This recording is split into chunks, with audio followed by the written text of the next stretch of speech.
Hi, everybody. It's that time. It's time for Inside AWAI, real copywriters talking real strategies about real success. And I'm so excited to introduce you to Jeff Stasiak. Hi, Jeff.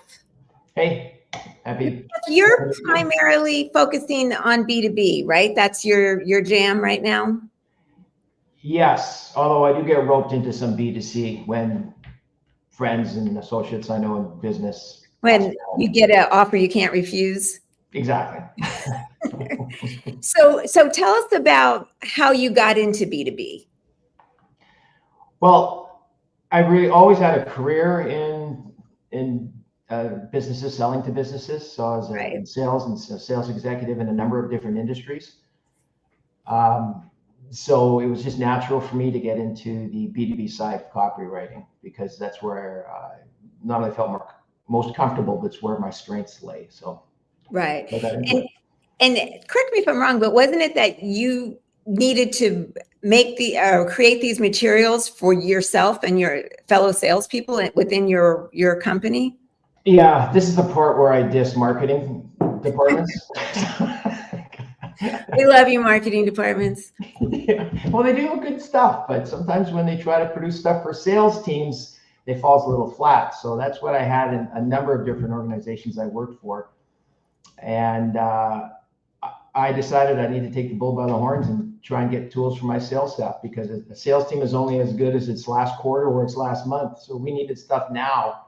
Right. So I started producing sales assets, sales enablement tools, although I didn't call them that back then, with not a lot of study or research. I just sort of had a gut feel. And stuff which was better than what the marketing department gave me. They were giving one-to-many. I was producing one-to-one type documents. And we started to get some pretty good results. And then we started to get better results. And then I started feeding the marketing department some ideas, and they started reproducing it. And then I found AWAI and took some real courses and realized that I was nowhere near where I should be with my copywriting. And so I started producing far better sales enablement tools. And then we started getting sterling results in our sales results. So great. That's when everyone's eyes opened up. And, I want to just call out one thing you said, because this applies to everything. And you said, you're writing one-to-one, not one-to-many. And I just love that. That's the mantra. We're all just writing to one person, even if it is some big complicated B2B sale, or if it's some little tiny mom and pop sale, it's one-to-one. So I'm glad you mentioned that.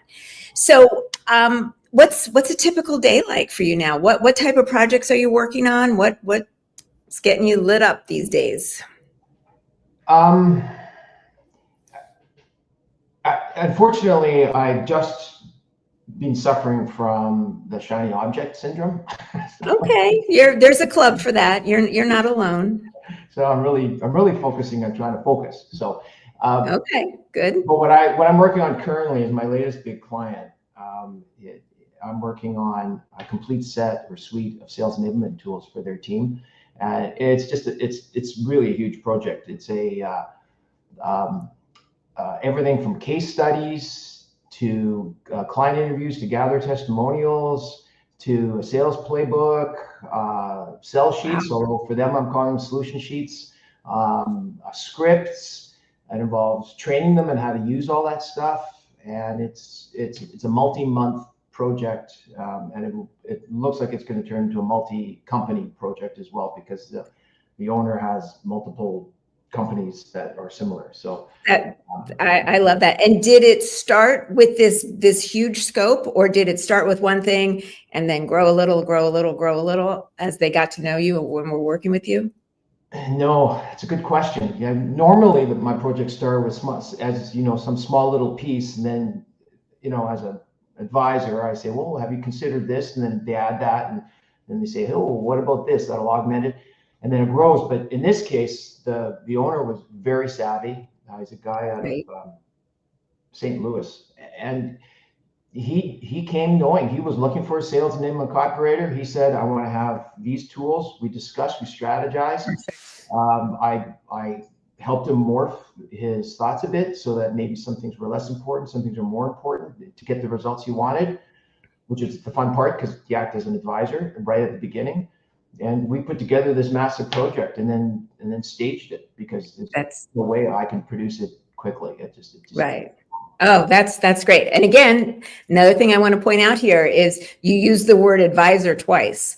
And again, as copywriters, you're not just coming in as hired guns to like, take orders and one off. You are participating in the conversations, you're adding your ideas, you're advising on how these campaigns and projects and different writing assignments can actually go. So I love that mindset from the very beginning. So Jeff, now I know you have some thoughts on discovery calls. So I'd love for you to share what you've discovered and how you've really transformed those into something so much more. Sure. I don't like the term discovery calls. I never did when I was in the sales world. The sales people and sales teams that I trained, I always taught them to not use the term discovery call for a couple of reasons. One, you're discovering for yourself, the salesperson or the copywriter, and so you're really not using the magic you word at all. It sounds very selfish. You want to discover. In today's world of AI and our research capabilities using AI, you got to know a lot before you ever talk to the client, before you resume with a client, and they expect you to know a lot. So really, what I like to call them is problem solution chats, problem solution discussions, where you find out what their problem is and you help them come up with a possible string of solutions. Right. And that can give a very valuable outcome right from the so-called discovery call. So they end the meeting with some ideas and some direction. Maybe not, it's not perfect because sometimes it takes longer than the 30 minutes. And they feel like they've received value for their time. They have. Before they've even gotten your proposal. And believe me, they're thinking, okay, I want this. How quickly can I get this? Yeah, no. Exactly. It's huge value. There's just a little salivating going on here when they hear this, and they're, I want to get going.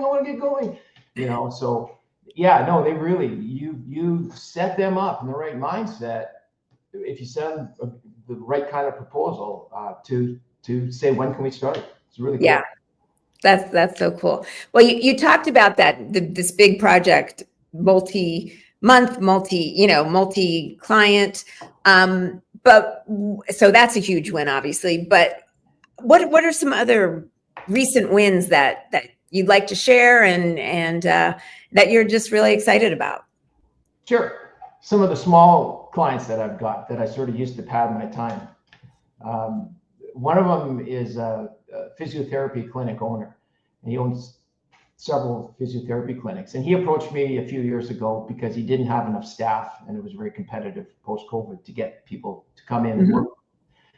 So I helped him take his crappy ads and created something which spoke to the lifestyle that these young physiotherapists wanted, and he staffed up. He got staffers, so that was outside of my wheelhouse generally, but wow, what a great win with ripple effects, because he got what he needed, and I'm sure these people, the people that were hired, were excited to know that this opportunity existed for them. And that's really fun. That's not the recent win though. That was 3 years ago. So the most recent win was most recent. Let's go. He got back to me a couple of months ago and said, "Oh man, I got too much staff now. I'm not." So he asked if I could help because he was completely dissatisfied with his social media marketing company he was using. That's great. $2,000 to $4,000 a month on them placing these absolutely milquetoast ads. Live your free life as you want it. Be pain free. All that stuff you always see. Right. So I came up with a campaign.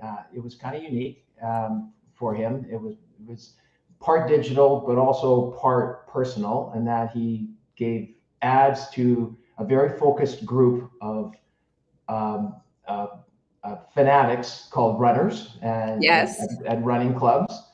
And the lead magnet was that we came up with when we strategized was a workshop, 1 hour workshop in person in a gym. And he's put on, I don't know how many of these, dozens and dozens. He's got to get his staff involved. He collects emails, and then we created a newsletter that spoke directly to the pains and issues and problems runners face. Check. Jeff, this is beautiful. It was so cool, and it was kind of old school, new school. So he sends out this newsletter, and it's created because he writes like a university professor. Oh. And I didn't have time to write the newsletter for him, and so I created an AI bot that asks him 8 questions and writes a newsletter in the style and sense of humor and it writes just like him. It's like you're talking to him. Wow. And I edit it, so I just on that. You do that last mile editing, as I've heard it called. Yeah. Anyways, so he's getting 98% open rates in his emails, and he's filling his clinic. So I'm pretty happy. So the next call is going to be, I need more staff again. I'm expanding. Help me do that. Yeah. Oh boy, you're his best friend, I'm sure. That's great. Well, let's just say that in addition to the fees, I'm getting free treatments, so it's all good. That's good. That works. That works. So, as your life has transformed into this freelance copywriter, you were mentioning that you're traveling more now and really living this life of where you're able to explore these beautiful places and spend real time in them. What's something that's been surprising in this role? I mean, I think those kind of wins with that person that you just mentioned. I mean, that's always so fulfilling and feels so great. But what's really been surprising to you in your new life?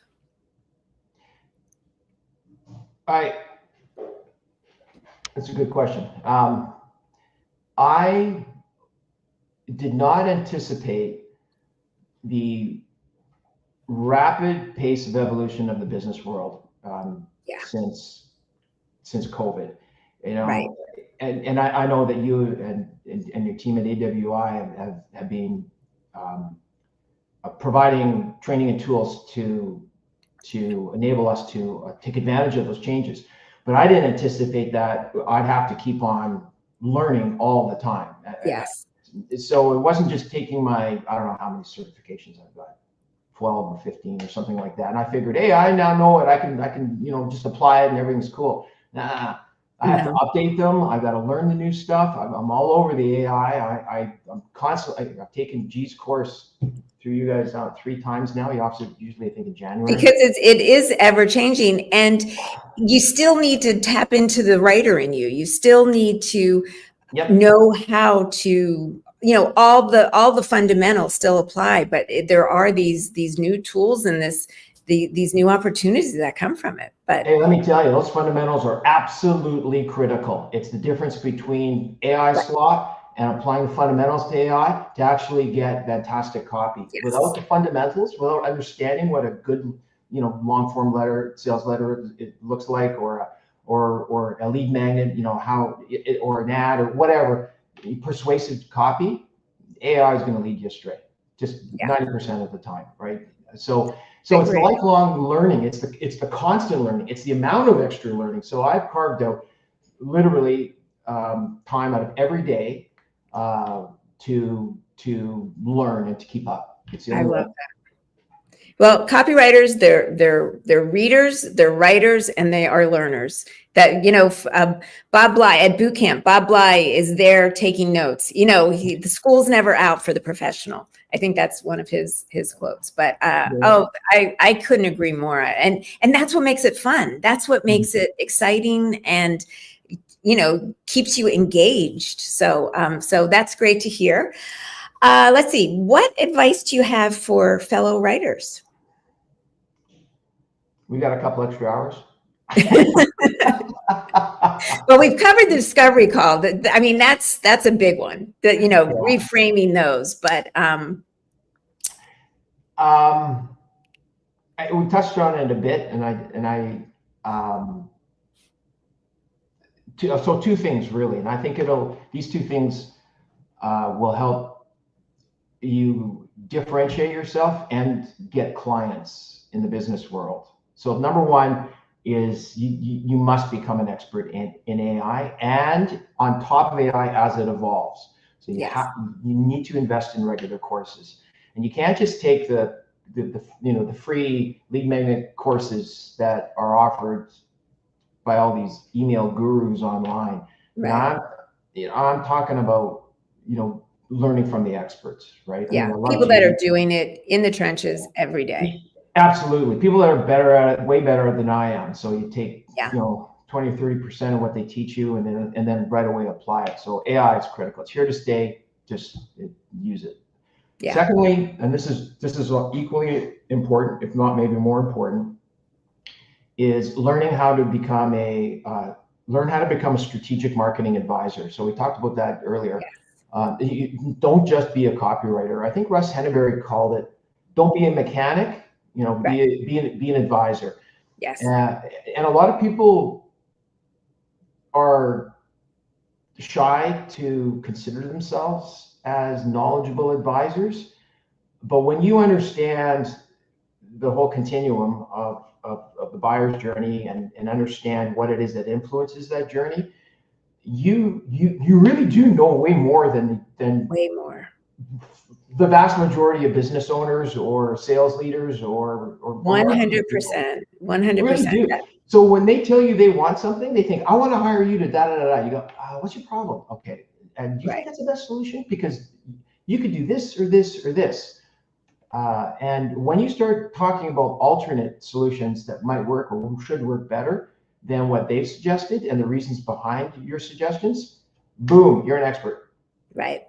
It's just bringing that lens, that because they are so myopic in their world, but stepping back and showing the fuller picture. Right. And where the points are, where the touch points can be, where the opportunity points can be. It's huge. And if you're doing any of our trainings, that's what you're learning to do, so it's all there for you. Oh, well, that's fantastic.